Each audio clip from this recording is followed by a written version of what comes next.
Okay, we're gonna make some quick and easy, delicious restaurant style crab cakes.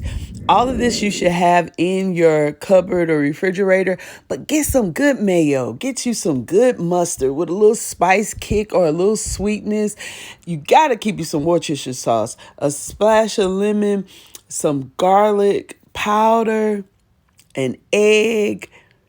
All you gotta do is have that folded into the crab meat.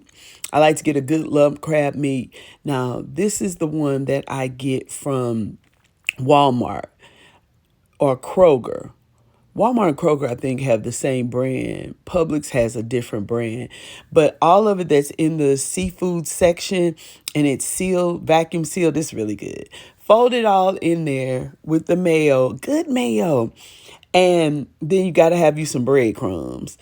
And I like to bake it instead of fry it. It comes out good. I have this cylinder that I use for cookies. It's a kitchen cylinder, a little bacon.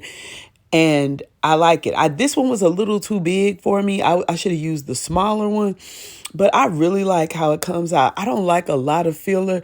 I want it to be real crabby, real meaty and flavorful. So I'm giving it the seasonings through the mayo and the mustard and the seasonings. I'm giving it flavor, and I always gonna put a little Old Bay in there. And it's just delicious. It's good. It's good for breakfast, lunch, or dinner on top of a salad next to an egg, however you like it. Somebody better tell Big Daddy I'm over here making crab cakes with a whole lot of crab.